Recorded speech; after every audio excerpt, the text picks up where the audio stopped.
11 akuntansi. Minggu yang lalu Ibu telah memberikan materi tentang pajak penghasilan atau sering disingkat dengan PPH yang bersifat final dan tidak final. Yang bersifat final kamu telah mencatatnya.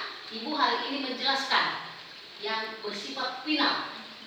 Yang bersifat final maksudnya di sini penghasilan yang diterima oleh subjek pajak langsung dikenakan.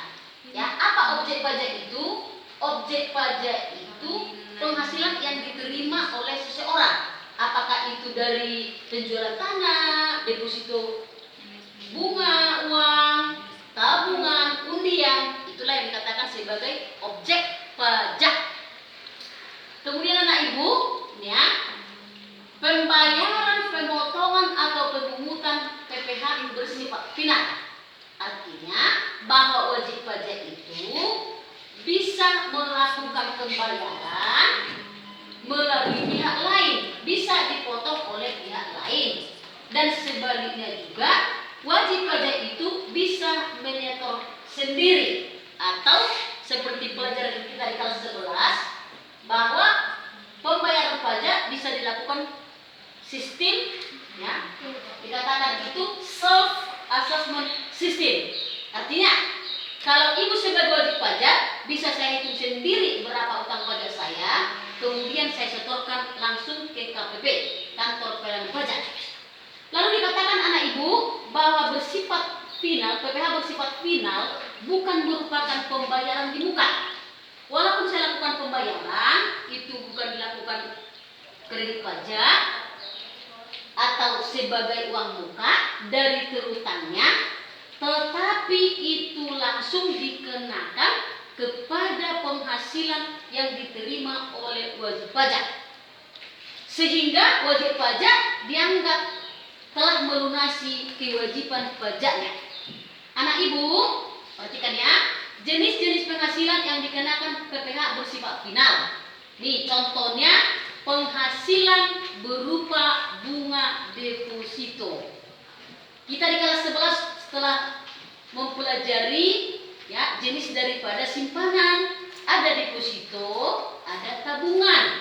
Deposito itu berjangka, sedangkan tabungan itu bisa diambil setiap saat. Contoh, nah, perhatikan aku ya.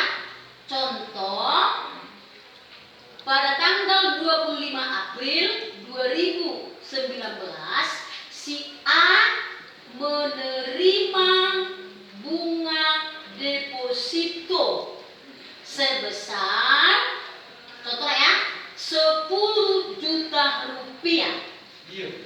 Nah, bagaimana pengenannya ini? Menurut PP Peraturan Pemerintah Nomor 132 Tahun 2000, di mana atas bunga yang diterima dari deposito dikenakan bunga sebesar 20%. Lalu anak ibu kita hitung 20% tarif bunganya kali dalam kurung, ya, 10 juta, ya, ini dibagi 12. Kenapa dibagi 12? Ini satu tahun itu 12 bulan.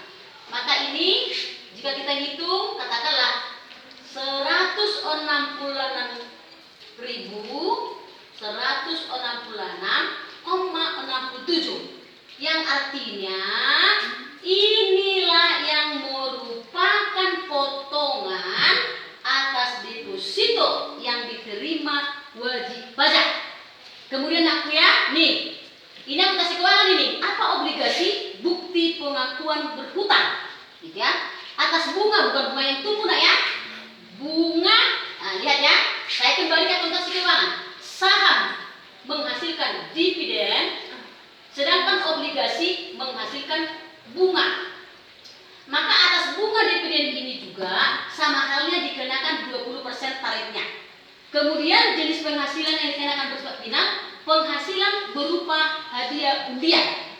Kalau seseorang menerima hadiah atau undian, ini menurut PP, ya,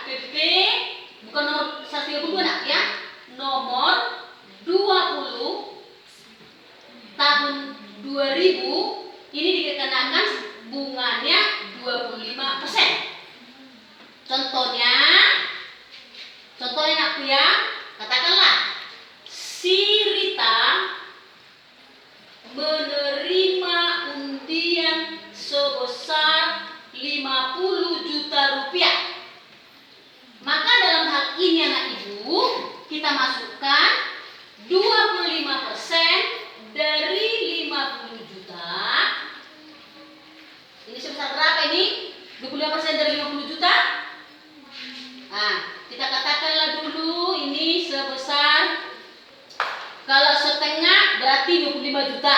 Seperempat dari sini 125 juta ya. Maka adalah pemotongan itu sebesar 125 juta rupiah. Kemudian nak ya, nih C, penghasilan dari transaksi saham. Saham menghasilkan dividen. Kalau misalnya mendirikan PT, maka ada SERO, bentuk surat berharga ya, securities. Saham itu dan obligasi adalah saham surat berharga.